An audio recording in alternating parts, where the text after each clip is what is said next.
Hello అందరికీ! ఈరోజు మా అమ్మ chicken fry with garlic flavour చేసిందనమాట. సో, ఈ రెసిపీ అయితే చాలా స్పైసీగా అండ్ ఆ గార్లిక్ ఫ్లేవర్‌తో భలే ఉందనుకోండి. ఉత్తి కర్రీని గూడా మీరు తినేయొచ్చు. అంత టేస్టీగా ఉంది.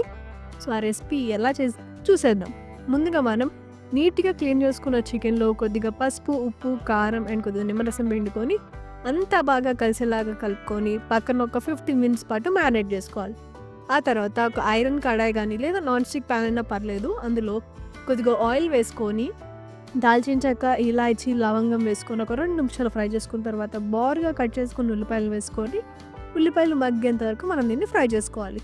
ఉల్లిపాయలు మగ్గిన తర్వాత మనం ముందుగా మ్యారినేట్ చేసుకున్న చికెన్‌ని వేసుకొని దీన్ని 15 మినిట్స్ పాటు లో హీట్‌లో మనం మధ్య మధ్యలో కలుపుకుంటూ ఫ్రై చేసుకోవాలి.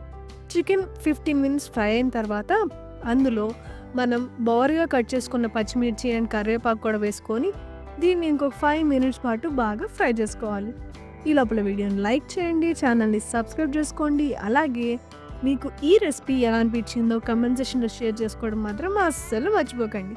ఒక 5 నిమిషాల తర్వాత అందులో గరం మసాలా అండ్ మనం దంచుకున్న వెల్లుల్లిపాయలని పేస్ట్ వేసుకొని అంతా బాగా కలిసేలాగా కలుపుకోవాలన్నమాట. దీన్ని ఇంకొక 2-5 మినిట్స్ పాటు లో ఫ్లేమ్‌లో ఫ్రై చేసుకోండి. ఇది ఇలా ఫ్రై అయినాక చివర్లో కొద్దిగా నెయ్యి అండ్ సన్నగా కట్ చేసుకున్న కొత్తిమీర వేసుకొని అలా కలిపి వేడి వేడి అన్నంలో వేసుకొని తింటే సూపర్ ఉంటదనుకోండి. సో, మీరు కూడా ట్రై చేయండి. ఎలా అనిపించిందో షేర్ చేసుకోవడం మాత్రం అస్సలు మర్చిపోకండి.